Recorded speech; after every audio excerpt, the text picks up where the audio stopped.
En la noche de hoy nosotros vamos a estudiar el capítulo 4 titulado Verdades Incómodas.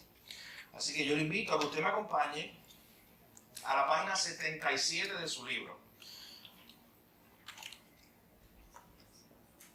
Vamos a estar estudiando este capítulo que, como le dije, está titulado Verdades Incómodas. Recuerden que en esta clase ya nosotros hemos estado viendo, el libro se llama Incómodo, ya nosotros hemos estado viendo la cruz incómoda, hemos estado viendo la iglesia incómoda, no la iglesia ideal, hemos estado viendo la santidad incómoda, eso fue lo último que vimos aquí en clase, cómo el llamado a vivir diferente es verdaderamente incómodo para nuestras vidas. Pero al final de cuentas es el llamado que el Señor nos ha hecho. Yo no puedo dejar de recordar esos pasajes en la Biblia donde Jesús está con sus discípulos y cada vez que Él empezaba a hablar de unas cosas más directas acerca de lo que significaba seguirlo a Él, cuando Él empezaba a poner el estándar más alto, siempre había una reacción. O sea, la gente se iba, hubo gente que usted sabe que ya no seguía a Jesús y se iba. Hubo otros que simplemente querían decirle a Jesús: Jesús, cambia tu mensaje, no digas tal cosa. ¿Se acuerdan de Pedro diciéndole a Jesús diciendo que va a morir y Pedro diciéndole: no digas eso, no digas eso contra ti mismo? Así que cada vez que Jesús decía unas verdades que eran verdades incómodas, tenemos a los discípulos reaccionando o a gente que habían sido seguidores de Él, simplemente muchos de ellos abandonando a Jesús, yéndose porque no querían estar alrededor de esa incomodidad. Así que hoy llegamos al capítulo 4, un capítulo muy interesante, muy importante. Veremos si podemos completarlo en el día de hoy, pero al menos allá de la página 77 lo vamos a comenzar.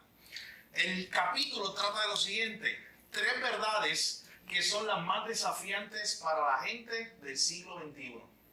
3 verdades de la Biblia, doctrina cristiana, que este autor cree que son las más desafiantes para las personas del siglo XXI. Y antes de ir de lleno a presentar lo que el capítulo nos enseña, piense usted, hagamos un breve ejercicio. ¿Cuáles son estas verdades, estas partes de la Biblia, como dice ahí en la página 77, que hay muchas personas que desearían que no estuvieran allí? Piense, ¿cuáles son esas partes de la Biblia, esas doctrinas acerca de Dios, acerca del hombre, que las personas simplemente hoy reaccionarían pensando que eso no debe estar allí? Piense usted, ¿cuál sería una? ¿Cómo? O sea, pensando como el mundo piensa en el sentido de qué verdades de la palabra de Dios incomodan a la gente y ellos preferirían que no estuvieran ahí. La soberanía de Dios inquieta a la gente. ¡Wow! Molesta demasiado. ¿Por qué? Perdón, como Dios hace lo que le da la gana, sí. Eso molesta. O sea, un hombre que quiere hacer él lo que le da la gana y no tener limitaciones y no tener a alguien por encima, le molesta que haya uno que esté por encima precisamente. ¿Qué más? La salvación. La salvación. ¿Cómo se presenta en la Escritura? Porque para los efectos del mundo, pues todos somos hijos de Dios y todos somos salvos. Por lo tanto, bueno, y ahí le podemos añadir, como somos hijos de Dios, pues podemos gozar del mundo, porque pues, al fin y al cabo somos hijos de Dios. Y vamos a ser salvos, ¿sí? Vamos a ser salvos. Cuando entonces le presentan a Cristo y le dicen: no, es que solo en Cristo hay salvación. Debes someter tu vida, creer en Él y someter tu vida a Él. Eso molesta al ser humano, lo incomoda. ¿Qué más? El infierno incomoda. La verdad del infierno incomoda. ¿Qué más? Sí. La elección, el tema de la elección divina incomoda. Lo vamos a ver hoy. Y de hecho, interesante, porque son doctrinas o verdades bíblicas que incomodan al ser humano en general. O sea, que incluso tú y yo como creyentes, hay una de estas, o puede haber una de estas doctrinas que todavía nosotros estamos luchando por entender, pero en humildad las aceptamos, como veremos más adelante. Pero que todavía en nuestra humanidad y nuestra mente finita se nos hace difícil entender. Son verdades incómodas. Albert Muller, el teólogo, dice, yo lo he dicho antes aquí, que si dejaran algunos teólogos liberales, le pusieran aire acondicionado al infierno. O sea, porque es demasiado incómodo, según está en la Biblia. Así que los teólogos liberales tratarían de inventar algo para que hubiera aire acondicionado en el infierno. Pero noten, una y otra vez tú te encontrarás con esa idea de que hay verdades que son muy incómodas, que están ahí en la Biblia. Hay un autor, un libro sobre el tema de los atributos de Dios, que dice que para muchos seres humanos ese atributo que descartarían es la omnisciencia de Dios y la omnipresencia de Dios. El hecho de que Dios lo sabe todo y está en todas partes. Dice ese autor, es A.W. Pink, dice ese autor que verdaderamente eso es, si el hombre pudiera quitarle un atributo a Dios, dice ese autor, sería ese. Un Dios que lo sabe todo de mí. Que yo puedo ocultarme frente a las personas, pero de Él no me puedo ocultar. Que siempre está presente, que no duerme, que no toma vacaciones. Hace 2 semanas atrás yo leía un escrito de arqueología y de manera interesante conocí, yo no sabía de una deidad de un pueblo que se llamaban los hititas. Dele gracias a Carlos que me pone a buscar esas cosas. Los hititas. Fue Carlos que me puso a buscar esas cosas. Pues yo estaba leyendo un poco de literatura de ese grupo, de ese pueblo, y había un dios, una deidad de ese grupo, de ese pueblo, que un día se enojó. Él era el dios que controlaba el clima. Un día se enojó, según el mito, la leyenda de ese pueblo. Un día se enojó y ¿sabes qué hizo? Se enchimbó de tal manera que se fue, se aisló de los demás dioses y se fue aparte, enojado, porque le habían hecho algo. ¿Y sabes qué pasó? Bueno, si ese es el dios del clima, no hubo un buen clima esos días, el ganado se murió, los cultivos se murieron, entonces había que hacer algo. Y todos los demás dioses empezaron a preocuparse, dice la historia, diciendo, pero ¿qué vamos a hacer si el dios del clima está enojado? Está de vacaciones. Y todo ese mito, esa historia dice que tuvieron que buscar la manera de convencerlo para que él otra vez se pusiera a hacer su trabajo y fuera el dios del clima. Y lo lograron, si usted quiere leer la historia, después yo les refiero cómo, el escrito, pero lo lograron, de cierta manera lograron que esa deidad otra vez llegara a su trono y pudiera seguir controlando el clima. Entonces yo leía eso, y dice, wow, qué diferente al Dios de la Biblia. El Dios que, como dice el Salmo 121, no duerme. El que está todo el tiempo en su trono, todo el tiempo dirigiendo el mundo, y que tú no te puedes escapar de Él. No es que en la noche hay un momento donde tú te escapas de Él, porque Él está dormido y tú puedes hacer lo que quieras, o Él no va a ver tu pecado, o Él no va a ver tu vida. No, es que no hay escape de Él. Y eso el ser humano, impío, pecador, no soporta esa idea de un Dios todo presente, que está en todas partes, y que lo ve todo y lo sabe todo, y que no nos podemos esconder de Él. Así que el ser humano, dice A.W. Pink, si pudiera quitar un atributo de Dios, quitaría ese tal vez. Ciertamente, hay verdades muy incómodas en la Biblia que muchas personas, si tuvieran el poder, simplemente las quitarían de ahí. Así que lo que va a hacer este autor es presentarnos de tantas verdades incómodas que pudiera haber, presentarnos 3 verdades que para él tal vez son las más desafiantes para las personas en el tiempo moderno. Número 1, él va a hablar de lo sobrenatural, o sea, los milagros. Son muy incómodos para el hombre moderno que entiende o cree que todo lo puede entender por un microscopio, en una probeta, en un laboratorio científico.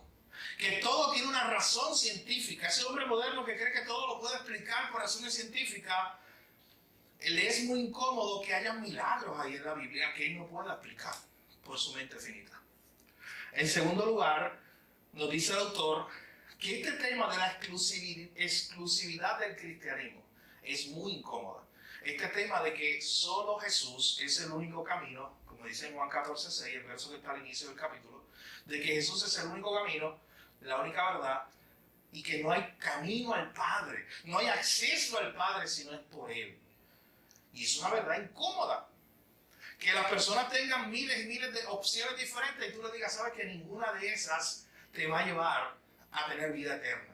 Solamente Jesús. Eso es una verdad muy incómoda. El tema de la ira de Dios también es una verdad muy incómoda, dice este autor, para las personas del tiempo moderno. No saben cómo lidiar, cómo entender un Dios airado, pero si es un Dios de amor. ¿Cómo entendemos eso? Lo vamos a ver aquí. Y en tercer lugar, el tema de la ética sexual. ¿Por qué en la Biblia habla de la sexualidad y cómo habla de ella? ¿Qué nos enseña acerca de ese tema? ¿Y por qué es incómodo para mucha gente que quiere simplemente vivir una vida, según ellos, libre, sin ningún compromiso, sin ninguna estructura por encima de ellos? Así que esto es lo que estaremos viendo. Acompáñenme a la página 78 para poder continuar explorando este tema. En primer lugar, esta verdad incómoda que enfrentan las personas del siglo XXI, lo sobrenatural. Un Dios que no puede ser escrutinado, estudiado en el laboratorio, le molesta a la gente. De hecho, tú sabes que en la Biblia, el Salmo 145 nos habla de que la grandeza de Dios es inescrutable. Está por encima de nuestro radar. El hombre tiene telescopios para poder ver las cosas más pequeñas que hay. El hombre, más a lo lejos, ver el espacio. Tiene microscopios para ver las cosas más pequeñitas. Tiene radares como el que estaba aquí, el radar de radiotelescopio agresivo, para tratar de detectar sondas, sonidos que hayan en el espacio. ¿Cuánta maquinaria tiene el hombre? ¿Cuántos inventos tiene el hombre para tratar de estudiar los cielos, la tierra, el mar y todo lo que hay? Y se siente él que ha dominado los cielos, la tierra, el mar y hasta la luna, porque llegaron a la luna. Pero piense por un momento el ser humano cuando entonces hacemos referencia a un Dios, como el Dios de la Biblia, que tú no puedes ponerlo ahí, en la placa Petri. Tú no lo puedes poner ahí en el microscopio. Tú no puedes estudiarlo de esa manera. Es un Dios que se te sale de las manos. Y eso es muy incómodo. Porque usted sabe que el hombre moderno quiere entender todo. Quiere controlar todo. Y como no puede controlar al Dios de la Biblia, simplemente eso es una verdad demasiado incómoda para él. Así que acompáñenme ahí a la página 78 de su libro y vea entre la página 78 y 79 ejemplos que presenta el autor. Él dice, mira, para el hombre moderno, estas cosas que yo les voy a hablar parecen más de una novela de Harry Potter, o sea, de magia y fantasía, que algo que es real. Y mira lo que él dice: comida misteriosa caída del cielo, el maná, agua que sale de la roca, la vara de Aarón convirtiéndose en serpiente y luego floreciendo y produciendo almendra, un día más largo de 24 horas porque el sol se detuvo. Y simplemente el ser humano dice, pero es que como rayo, el sol nunca se pudo haber detenido.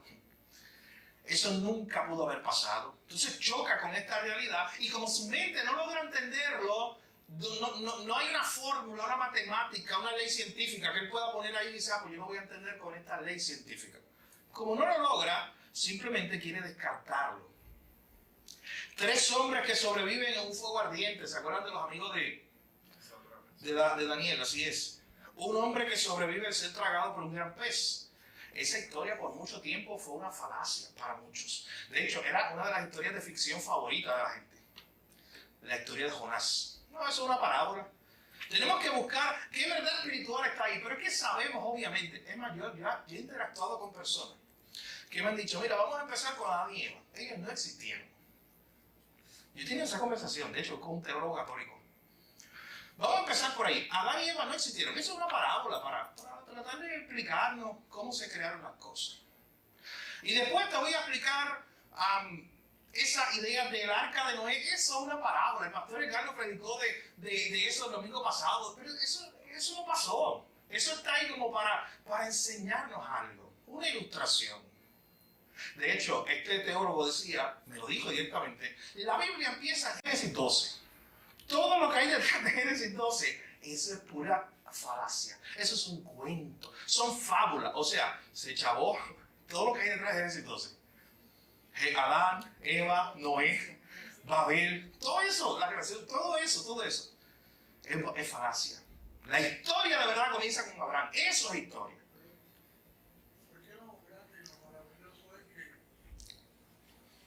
Nosotros creemos la palabra. ¿Ah? Que el primer versículo, en principio, el ojo de Dios no tiene la tierra. Lo creemos y lo creemos por fe, ¿no? Así es. No necesitamos pruebas científicas. Así es.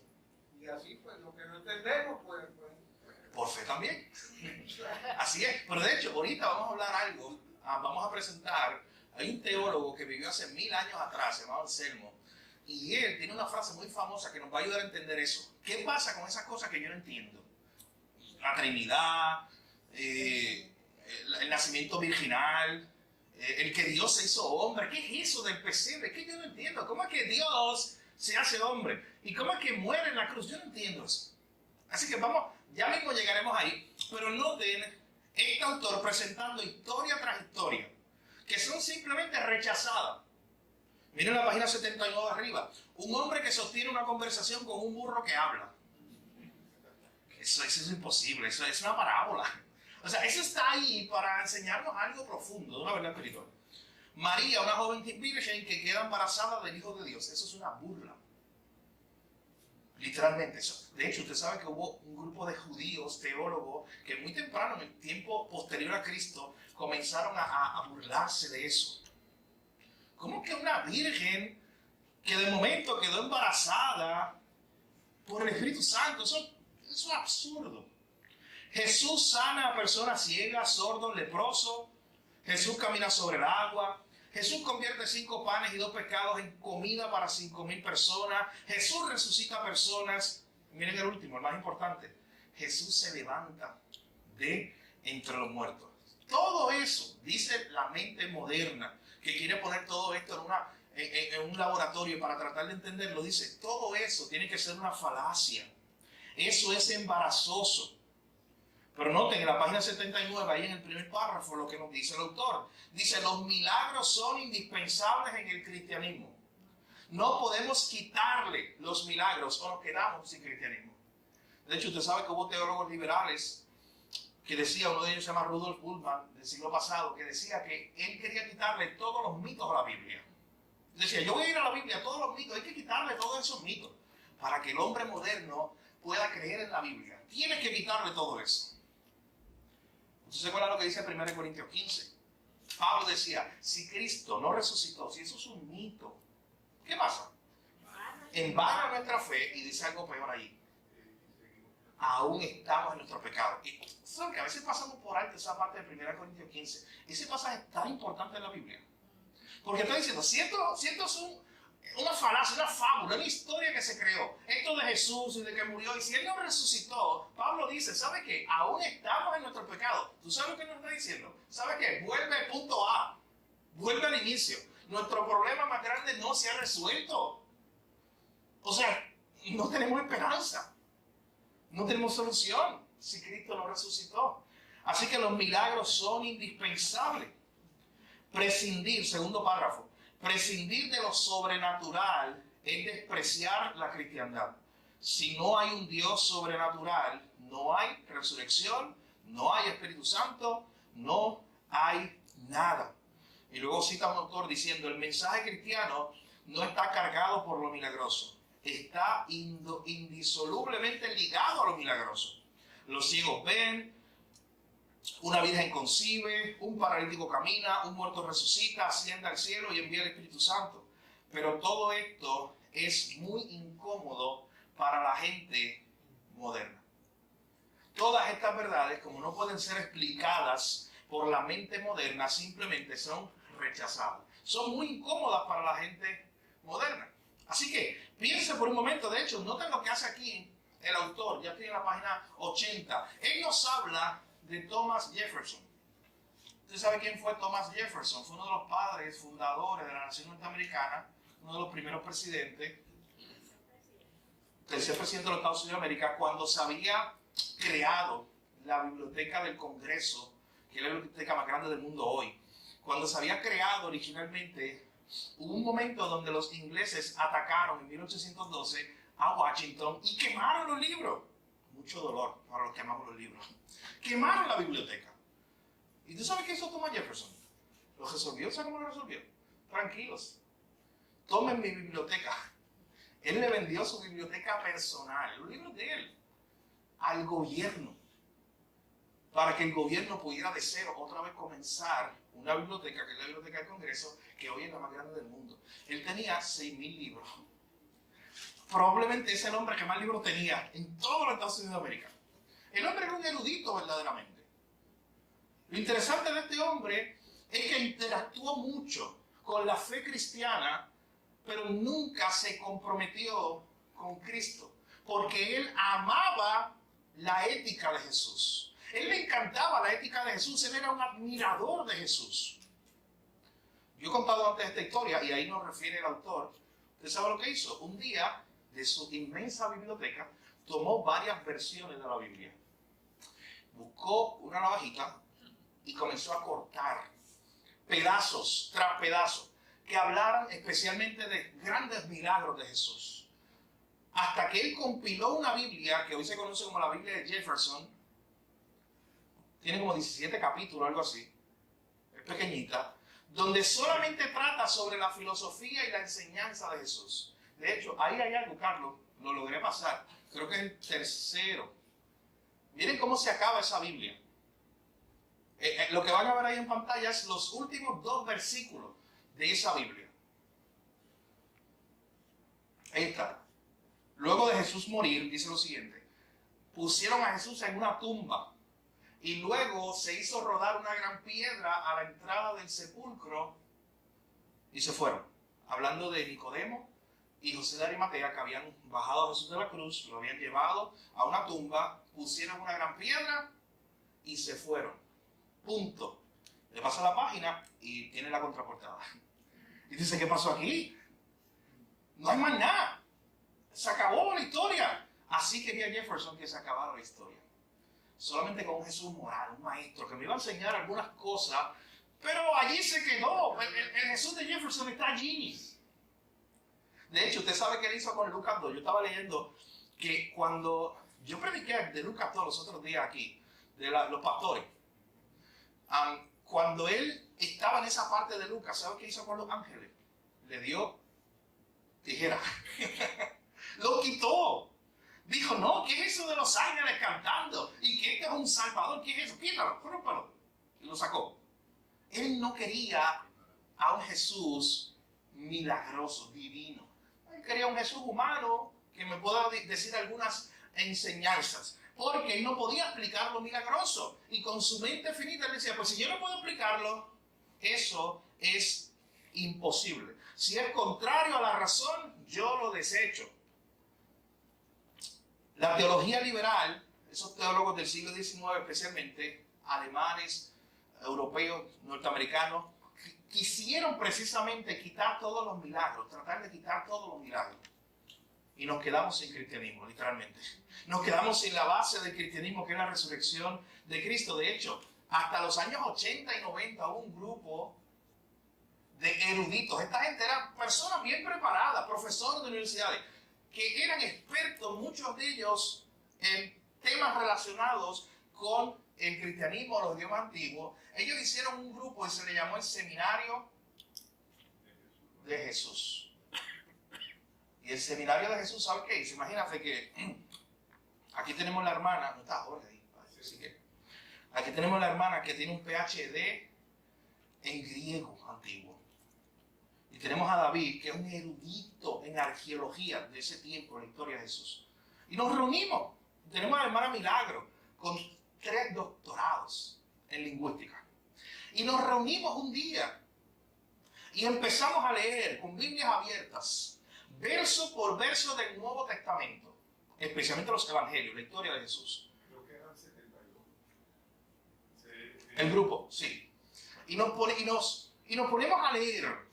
Y cuando nos ponemos a leer, de momento, yo, que soy tal vez el líder, empiezo a decir, mira, ¿por qué usted cree que de eso que dice que unos ángeles salieron y anunciaron a unos pastores que nació en Belén, El Salvador? Se miran uno al otro y dicen, no, eso no puede ser bíblico, eso no puede ser verdad, porque eso es un milagro, los milagros no existen, así que dale picota ahí, vamos a descartarlo. Y después leemos el segundo verso. ¿Y qué piensan ustedes? Y ese seminario de Jesús, ¿sabe qué? Terminó con un Jesús humano. Habían quitado todo lo milagroso. Todo lo que no podían entender, simplemente lo dejamos a un lado. Pastor había ni un solo cristiano, no había ni un solo pastor, no había ni un solo líder de la iglesia, Sí. de iglesia en Barbacho, que simplemente Eran los eruditos. eran personas, profesores, Ujú. tú sabes, que no había nada, tú sabes, el sentir de ellos era bien subjetivo. Tratar de eliminar Todo lo milagroso. Así es. Mire lo que dice la página 80, último párrafo.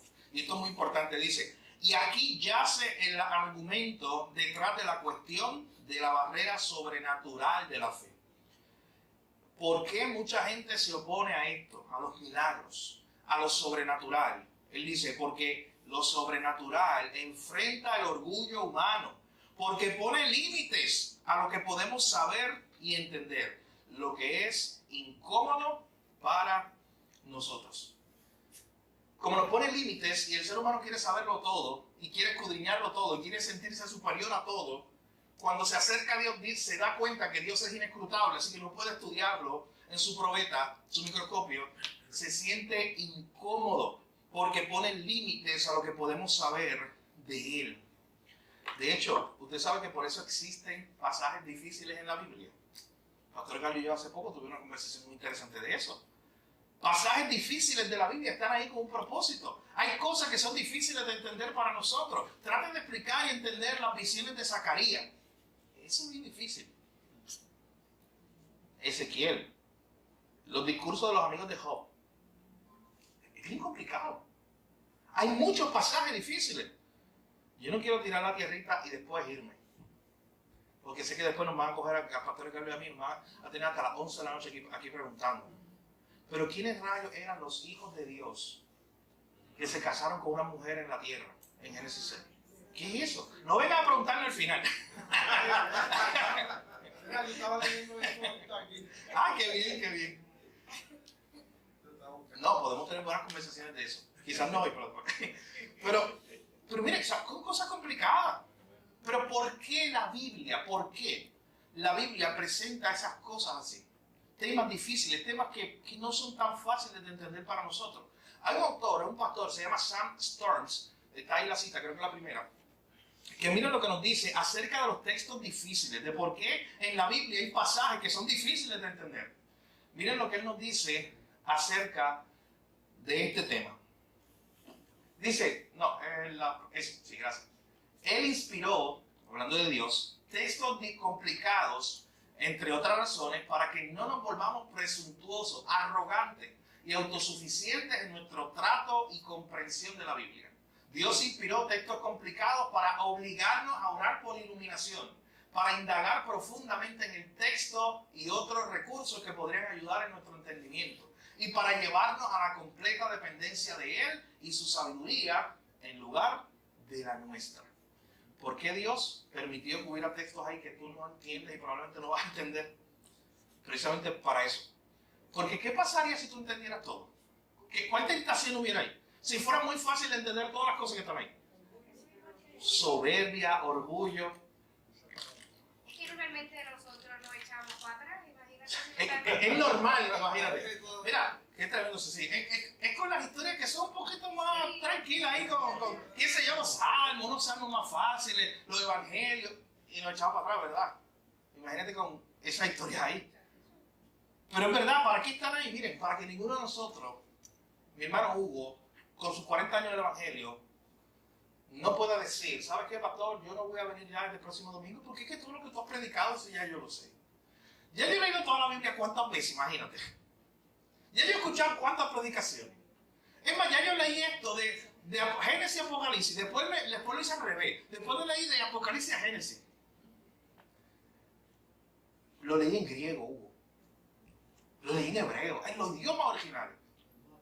Yo tengo todo, ya yo me sé todo lo que hay aquí. Mira, lo dejo ahí porque ya no necesito nada, ya yo sé todo de Dios. Hermano, por eso hay textos difíciles en la Biblia, para que usted siempre dependa de Él. Para que usted siempre diga, ¿sabes qué? Tengo que conocer más a Dios, porque yo he podido leer esto como 50 veces y yo todavía sigo aprendiendo de Dios todos los días. Siempre hay algo que aprender de Él. Mi hermano, usted no se maravilla cuando usted está en un texto, bueno yo, en uno de mis programas de lectura, que empezó en enero, empezaba otra vez en Génesis. Era una mezcla entre Génesis y Salmo, que estoy tratando de entender. Les dejaré saber cómo me va en enero. Fue una mezcla bien interesante. Pero entonces estaba en Génesis 1 y 2. Y yo leyendo Génesis 1 y 2, y otra vez veía verdad, y decía, pero ¿cuántas veces yo he leído esto? ¿Cuántas veces yo he estado aquí? Pero mi hermano, no importa cuántas veces yo he estado ahí, lograré entender a profundidad cómo de la nada, cuando no había nada, que tu mente no puede concebir eso, cuando no había nada, de un momento por la palabra de Dios, Dios dijo y se hizo la tierra, los animales, las aguas. Y nos impresiona y nos sigue impresionando y viendo cosas ahí y dice, wow, qué impresionante todas estas verdades. ¿Dónde estaba yo cuando leí hace varios años atrás toda la Biblia y me perdí eso? Así que la Biblia verdaderamente es una riqueza, mi hermano, un tesoro para nosotros acerca de el único ser infinito en el universo que es Dios. Dios es el ser más alto. Tú no puedes pensar algo más alto que Dios, porque si piensas algo más alto que Dios, eso es Dios. Así que lo más alto no hay algo más alto que Él. Infinito. Tu mente es finita, la mía también.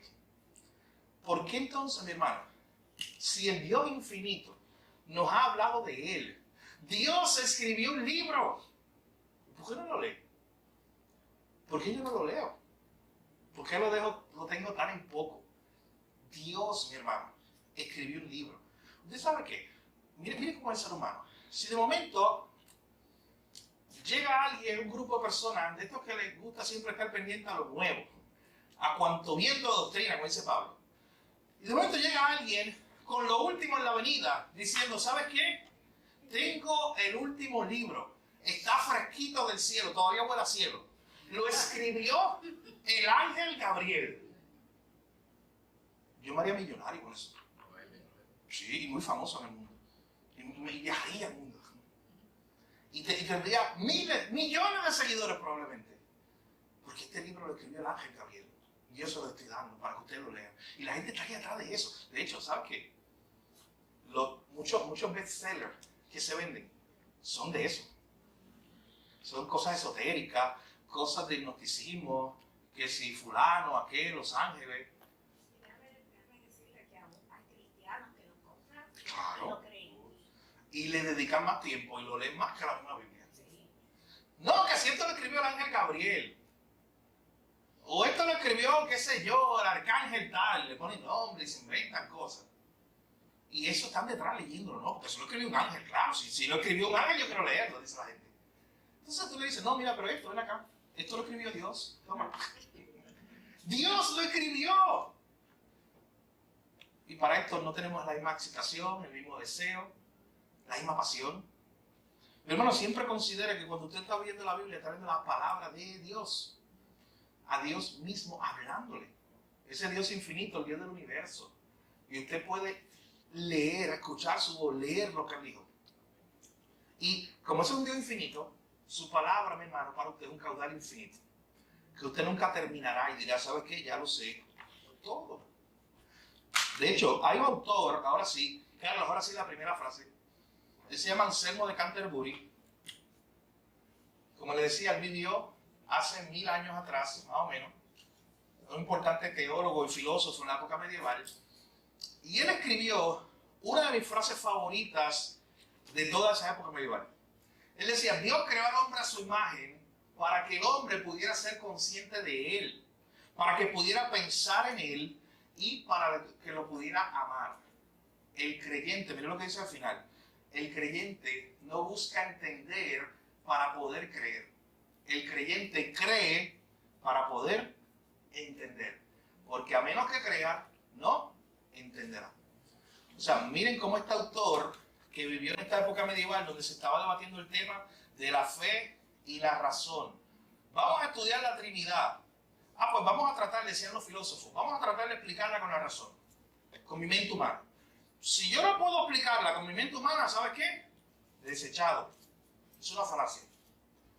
Vamos a ir ahora a, qué sé yo, a la encarnación. Y con mi mente humana y mi razón, yo voy a tratar de entenderla. Si no puedo entenderlo, lo descarto. Pero ¿sabes qué añadió Anselmo al debate? Él dijo, pero vamos a empezar con la fe. Una fe que busca entendimiento. Una fe que busca entender. O sea, yo voy a partir de una fe en la Trinidad, en un Dios trino, porque la Biblia así nos lo muestra, en una creación, un Dios creador, como dice Génesis 1.1. Yo parto, yo creo ahí, en esa verdad. Porque en Dios mismo me está diciendo esa verdad, yo lo voy a creer a Dios. Dios es más sabio que yo. Pero no en algo. Él dice, pero es una fe que busca con la razón que Dios mismo nos dio. Dios nos dio la mente. Ayer yo les recordaba a mis estudiantes por la noche, a las 10 de la noche literalmente. Dios, y le dije esta frase, hablando de Anselmo precisamente, dije, Dios no nos dio la mente de lujo. Dios no nos dio la mente para dejarla fuera del salón o para dejarla ahí fuera de la iglesia, aunque se saque el cerebro. No, mi hermano, no era que lo estaba regañando. Eso parece como un regaño, ¿verdad? Dios nos dio la mente, mi hermano, precisamente como decía Anselmo, para creer por fe en estas verdades. Pero ¿para qué Él te dio la mente? Para que pensaras acerca de Él. Porque Él sí, no nos reveló todo, pero sí hay cosas que Él nos reveló de la Trinidad en la Biblia. Hay cosas que sí Él nos reveló de la encarnación. Y usted debe estudiarla. No es simplemente decir, ¿sabes qué? Yo creo eso. Y a mí no me hables de la encarnación. A mí sinceramente me siento incómodo. Voy a utilizar el término del libro. Cuando yo he tenido personas que me han dicho eso, yo puedo entender lo que quieren decir, de que como que no se quieren meter de lleno en esos principios, en esas doctrinas, pero me siento incómodo cuando alguien me dice, ¿sabes qué? A mí no me hables de eso de la Trinidad, ya, yo no quiero saber de eso, yo lo creo ya. Y eso debe ser el punto de partida, la fe, usted creer en la Trinidad. Pero mi hermano, si la Biblia nos dice algunos versos de la Trinidad, aunque no es mucho, pero nos dice algo, oye, usted no deseche eso es la Biblia, estudie eso. Así que noten que es una fe que busca entendimiento. Claro, pero es entendimiento limitado. No piense que usted va a entender la Trinidad. No piense que usted va a entender del todo el Dios hecho hombre. Pero si usted busca entenderlo con la ayuda del Espíritu Santo, con la iluminación de Dios a través de su palabra. Así que noten que eso es lo que decía Anselmo. Así que noten que interesante que este primer reto que para las personas del siglo XXI enfrenta la idea de lo sobrenatural, lo milagroso, es porque ellos no pueden entender la idea de Dios. Y como no entienden el concepto de Dios, lo rechazan. Cuando alguien le diga eso, usted está evangelizando, como un universitario que se cree que la sabe toda, y de momento dice, ¿sabes qué? Como yo no puedo entender a Dios, yo no creo en Él. Usted mira a esa persona y le diga, oye, está bien, tú tienes una mente. ¿Y qué te va a decir la persona probablemente? O tú le preguntas, ¿tú tienes una mente? Ok, yo me voy a sentar aquí esperándote que tú vayas al Hospital San Lucas, al área de radiografía, te tiras un retrato por dentro, o sea, la radiografía, y vengas para atrás, y el doctor allí te señala dónde está tu mente. Y de paso le pregunta dónde está tu alma. En la radiografía. ¿Y qué va a pasar? ¿Qué usted cree que puede pasar ahí? Pero él dijo que él no cree las cosas que no puede entender. Pues tú no crees en tu mente. En tu propia mente, en tu forma de razonar y pensar esto que me están diciendo. Así que noten cómo eso es un argumento falaz, esa idea de no creer lo que no entiendo, porque hay muchas cosas que el hombre verdaderamente, aún en su soberbia, que cree que lo sabe todo, no entiende. Aún el hombre está tratando de entender, el hombre en su humanidad, científicamente, tratando de entender. Han hecho teorías, pero ¿cómo se formó el universo? ¿Y cómo pasa esto? ¿Y cómo funcionan los mares? ¿A usted no le sorprende que estamos en el 2024? Voy a escribirlo aquí por primera vez en la pizarra este año. Que estamos en el 2024 y todavía de momento salen anuncios en una revista científica diciendo, acaban de descubrir un animal nuevo. ¿Qué? ¿Y cómo que? ¿Dónde estaban esos animales por 2000 años? Además, por 2000 años no, porque estamos contando 2000 años de Cristo para acá. Por 6000 años, por 8000 años. ¿Dónde estaba metido ese animal? Piensen en eso. No, y que una máquina se metió en las profundidades del mar. Eso es lo más impresionante. Y siguen descubriendo más animales diferentes allá abajo. Los otros días nos arruinaron nuestra niñez, creo que fue en 2006, 2009, y que Plutón no era un planeta. ¿No le arruinó su niñez? A mí sí. Pero ¿cómo que Plutón no es un planeta? Si yo lo tenía allí puesto ¿cómo se llama eso? ¿Cómo, perdón? Está en debate todavía, así es. Pero ¿cómo es que me cambian eso? ¿Y por qué fue ahora que vienen a decir que descubrieron eso? Entonces, noten esta idea. Es la idea de que como el ser humano envía telescopios, porque han enviado muchos telescopios, el Hubble y muchos otros, tratando de entender el universo, y todavía están enviando imágenes, y se sorprenden y dicen, wow, mira qué impresionante eso. Porque aún con este mundo pequeño y nuestro sistema solar, el hombre se sigue impresionando y reconoce que no tiene todo el entendimiento. Oye, pero él cree en el universo, cree en el mundo, aunque no tiene la capacidad, y él mismo tiene que reconocerlo, porque yo no creo que haya un hombre tan soberbio que diga, no, yo no sé todo. Ya yo sé todo lo que hay en el universo, todo lo que hay debajo del mar, todo lo que... No, es imposible. Incluso cuando tú coleccionas cualquier enciclopedia o tratar de tomar todo el conocimiento del mundo y ponerlo en un solo lugar, a eso todavía le falta. Y hay cosas que se siguen descubriendo. Y estamos hablando de solo este sistema solar. O sea, nuestro mundo. Mi hermano, millones y millones y millones y millones de estrellas que Dios creó. Dice Salmo 33 con el poder de su palabra. Que a cada una llama por su nombre. Eso es sorprendente. Y nosotros estamos tratando de entender este puntito, porque nosotros lo que somos esto, como un puntito ahí. Y nos volvemos locos. El hombre todavía no lo entiende. Imagínense Dios, que es el creador de todo eso, el creador del universo. Pero no tiene esta idea de que el hombre rechaza la idea de Dios porque no lo entiende. Porque él no entiende muchas cosas y la sigue creyendo. Él no entiende cómo funciona el universo, cómo funciona del todo la ley de gravedad. Tú me puedes dar la fórmula de la ley de gravedad. Es una fórmula, ¿cómo? Tú me puedes dar la fórmula de relatividad de Einstein. No, pero eso es ciencia, sí, eso existe. Yo creo en eso. Porque yo hago así, esto se cae. Pero yo no puedo explicártelo del todo, pero yo lo creo. Ay, ¿por qué tú lo crees? Ah, porque lo dijo un científico. No nos entendemos nosotros mismos, por eso que las enfermedades mentales siguen aumentando. Así es. Partamos de nosotros mismos, es un pensamiento de Sócrates. O sea, esa idea de este filósofo que empezó a decir, oye, estamos tratando de entender el universo y no me conozco ni yo mismo. Esa es la frase de Sócrates, exacto, conocerte a ti mismo. Así que ese concepto de no conocemos el universo y imagínate nosotros mismos, todavía tratando de entender lo que es el ser humano y lo complicado que es. Así que al final de cuentas, mi hermano, usted cuando alguien venga con ese cuento, eso sí es una fábula. Esa idea de que, no, a Dios, yo no creo en Dios porque yo no puedo entenderlo. Usted siéntese con él, tiene tiempo. Vamos a hablar de todo lo que tú crees y no entiendes. Vete a sacarte la placa, déjame ver dónde está tu alma, dónde está tu mente, cómo funciona. Dame todas las leyes de la ciencia que permiten que tú puedas alzar la mano y caerte y todas las fórmulas científicas. Tú no las entiendes del todo probablemente, pero tú las crees y vives a través de ellas. Oye, Proverbios 2.6 es categórico en eso, ¿verdad? Y lo estaba leyendo mientras tú hablabas. Porque Jehová da la sabiduría y de su boca viene el conocimiento y la inteligencia. Él provee de sana sabiduría a los rectos. Punto. Amén. Es de Jehová que viene. Así es. La sabiduría y la inteligencia. Nada más. Así es. Es de Él que viene la sabiduría y la inteligencia. Así que ya usted sabe que esta es una verdad incómoda para la gente del siglo XXI. Esta idea de que hay muchas cosas sobrenaturales, milagros que yo no entiendo, que yo no puedo explicar con la ciencia. Así que quiero rechazarla. Usted ya sabe cómo defender eso. Cómo partir de ahí. Es una verdad incómoda, ciertamente. Pero nosotros, mi hermano, no seamos como Thomas Jefferson, no cambiemos el mensaje. No porque la gente no entiende los milagros, pues dejemos de explicar milagros. O editemos nuestras Biblias para que entonces no hablen de milagros, ¿no? Prediquemos al Cristo completo, ese es el Cristo que salva.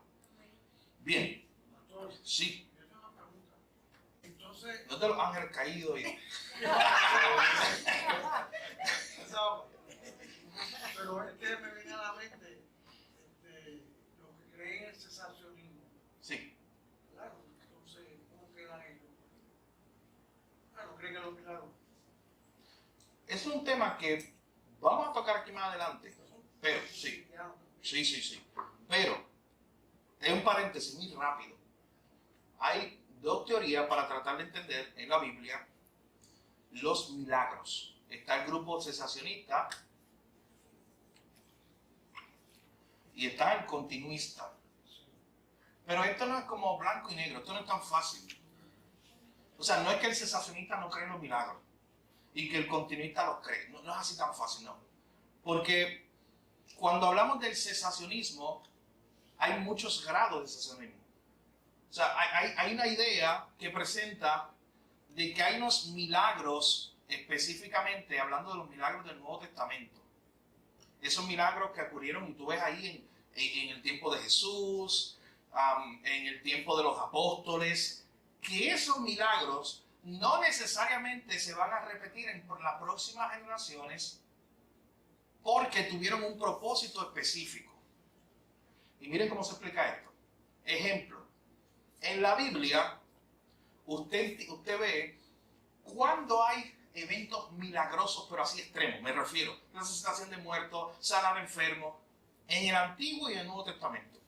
Solamente hay en dos ocasiones específicas y tienen que ver con la actividad profética de Dios. Cuando Dios está enviando un profeta y para que la gente vea que ese profeta es enviado por Dios, para que los milagros confirmen que ese profeta es enviado por Dios. Pasó con Jesús, obviamente. Él es Dios, pero esos milagros iban a confirmar quién era Él. Pasó con los apóstoles. Esos milagros iban a confirmar quién era el apóstol, que era un enviado de Dios. Pero vaya al Antiguo Testamento y piense. Jeremías, Ezequiel, Isaías, hacían milagros. Como los vemos, de más milagros como resucitar muertos. ¿Dónde te encuentras a Jeremías resucitando un milagro? Resucitando un muerto, perdón. No, pero ¿dónde encuentra milagros en el Antiguo Testamento? Fíjense, hay un solo lugar donde encuentra milagros. Y no estoy hablando, claro, todo es un milagro, ¿sabes? Todo lo que hace Dios, desde la creación, todo eso es un milagro. Estoy hablando de unos milagros específicos como los que vemos en el Nuevo Testamento, cuando hay alguien que en nombre de Dios está sanando gente, está resucitando muertos. Eso se encuentra con Abraham, ¿no? Con Noé. Con Moisés, según lo que nos dice la Biblia, obviamente porque es lo que tenemos. ¿Dónde se encuentra eso? Piense, hermano, no lo voy a decir, queda un minuto aquí. Piénsalo, porque hay un sitio donde se encuentra eso. Piense, vaya personajes del Antiguo Testamento. Elías y Eliseo, ya, se acabó. No hay más nada. No lo hay, hermano. Estudia el Antiguo Testamento completo. Solamente Elías y Eliseo. ¿Qué tienen en común Elías y Eliseo con esos milagros que empezaron en el Nuevo Testamento? Que empezaba como una nueva etapa del acto de revelación profética de Dios. ¿Sabes quién fue Elías? El primer profeta activo como los profetas que conocemos el resto del Antiguo Testamento. Él fue el primero, Elías y Eliseo. Y es como confirmando que Elías y Eliseo, como los primeros profetas activos oficiales de Dios, fueran acompañados con todos esos milagros para que la gente no tuviera duda. Y te encuentras a Elías y Eliseo resucitando muertos y haciendo todo ese tipo de milagros. Que sin un hacha flotante. Te encuentras a Elías y Eliseo haciendo muchos milagros. Que después, poco a poco, no aparecen con los profetas posteriores. No aparecen, no los va a encontrar. No va a encontrar a Jeremías y Ezequiel resucitando muertos. Pero entonces, piense, después viene Cristo y Cristo rompe con todo eso y todos esos milagros apuntan a Él y todos esos milagros van a confirmar el mensaje y que Él es un enviado de Dios, así como Elías y Eliseo. Y después de Cristo, ¿quién viene? Los apóstoles. Y pasa lo mismo. Todos estos apóstoles originales, los apóstoles originales, ¿qué hacen? Predican, pero hacen muchos milagros que van a confirmar su autenticidad, que estos hombres son de Dios, porque siempre que en la Biblia hay un profeta acompañado por grandes milagros, esto es algo que es de Dios, cuando está empezando algo nuevo. Y en el libro de Hechos nosotros tenemos eso, tenemos esa enseñanza. Es más, en el mismo Nuevo Testamento ya hay un poco de transición, porque ¿qué pasa cuando en la carta de Santiago hay un enfermo? ¿Y por qué no llamaron a apóstol, que es un milagro y ya? No, entonces, no hay una transición ya. Eso es lo que vamos pensando en el mismo Nuevo Testamento. Claro, el milagro siempre lo va a hacer ¿quién? Lo va a hacer Dios, siempre. Y de hecho, por eso decía que hay que explicar el término, porque el cesacionismo que estoy explicando no implica que Dios no haga milagros. De hecho, el cesacionista todavía cree que Dios hace milagros. Eso no, es que no creer en que Dios hace milagros sería ser un teólogo liberal, lo que estamos hablando. O sea, cree que Dios hace milagros. Lo que cree el cesacionista es que no necesariamente, según este esquema que le acabo de explicar, que tú ves el panorama en toda la Biblia, que no necesariamente ocurren de la misma forma que ocurrían en el Nuevo Testamento. Y que por eso no necesariamente tenemos a alguien hoy que pueda ir a un hospital y ponerle las manos a todos y vaciar el hospital. Y salir de ese hospital e irse a otro hospital.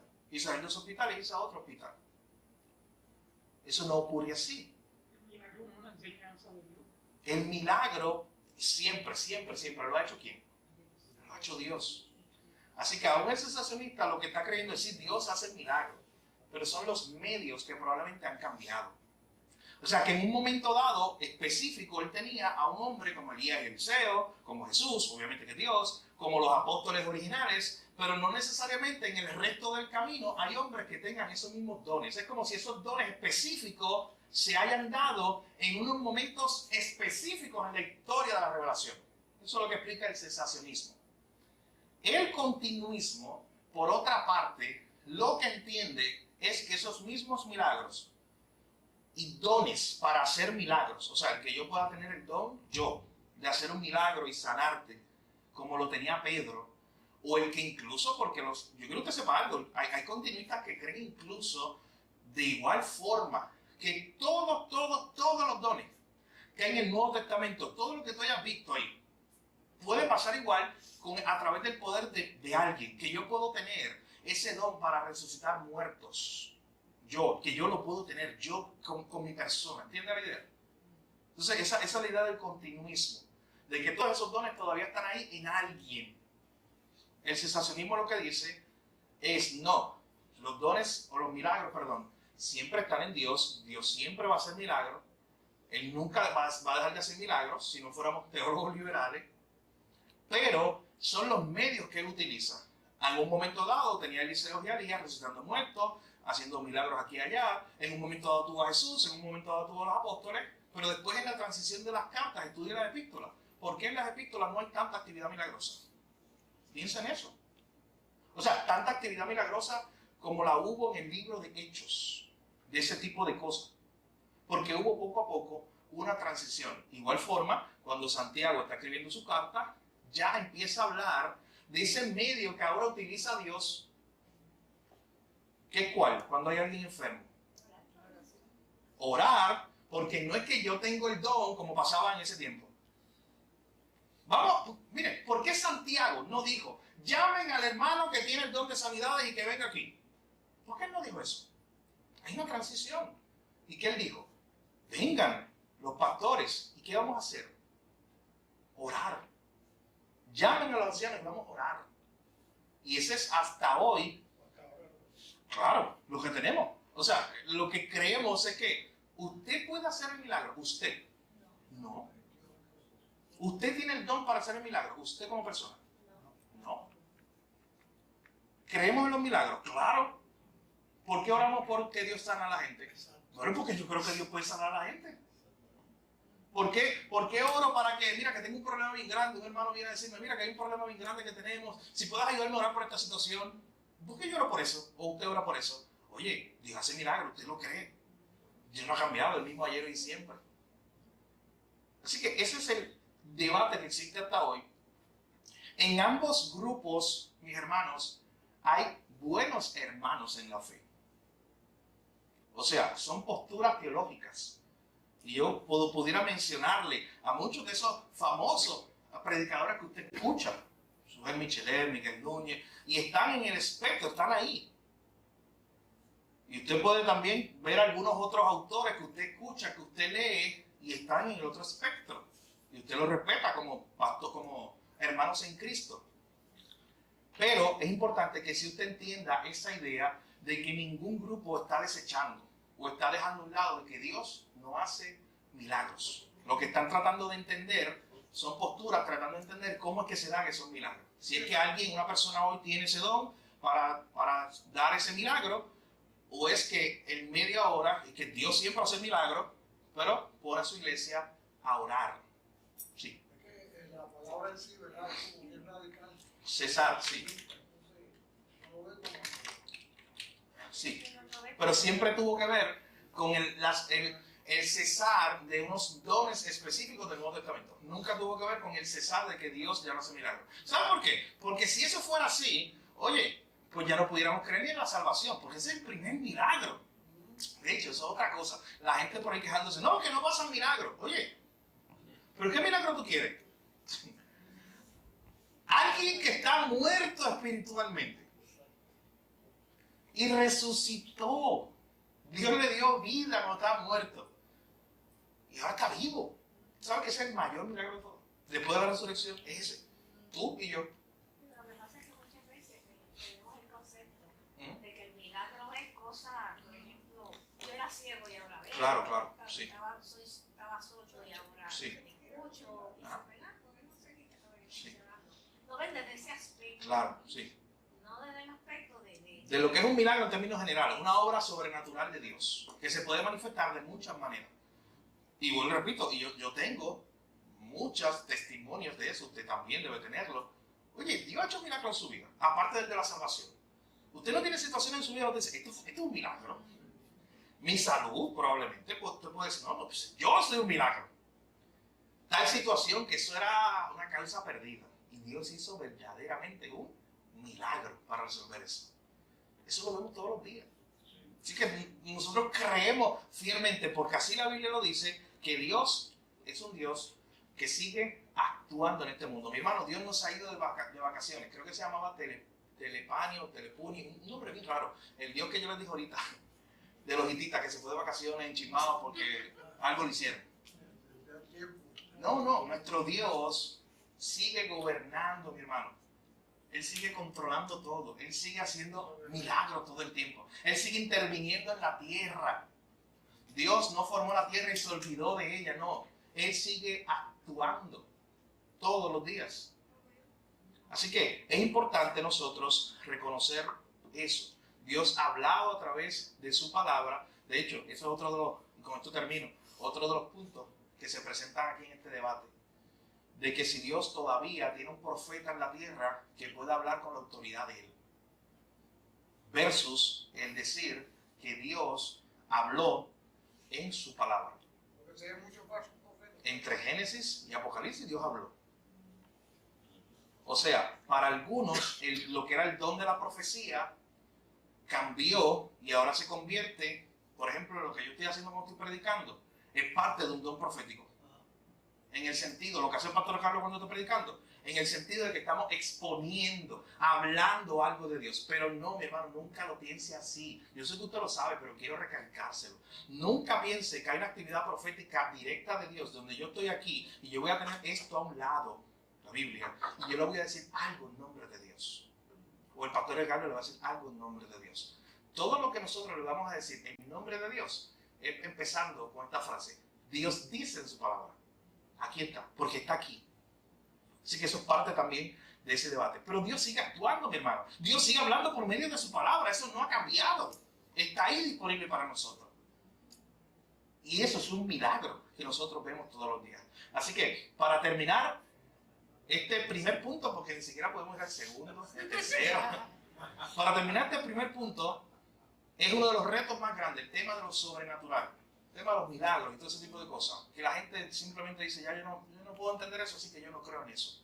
Pero mi hermano, usted puede seguir creyendo en un Dios que actúa, en un Dios que obra, y aunque sean verdades que usted no pueda explicar del todo, usted tiene una fe que busca entender. Cuando se encuentra con los pasajes difíciles que nos decía el pastor Sam Storr, decía, oye, ora más, pide más iluminación. Ese Espíritu Santo que inspiró ese texto es el mismo que tú tienes ahí, que te puede iluminar para tú poder entender.